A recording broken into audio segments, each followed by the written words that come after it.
അല്ലാഹു സുബ്ഹാനഹു വ തആല സ്വർഗ്ഗത്തിൽ മുത്തുകൊണ്ട് പണിത ഒരു കൊട്ടാരം ഒരുക്കി വെച്ചിട്ടുണ്ട്.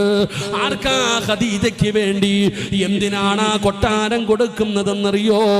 ആ കൊട്ടാരം അല്ലാഹു പ്രതിഫലമായി കൊടുക്കാനുള്ള കാരണം എന്തെന്നറിയോ?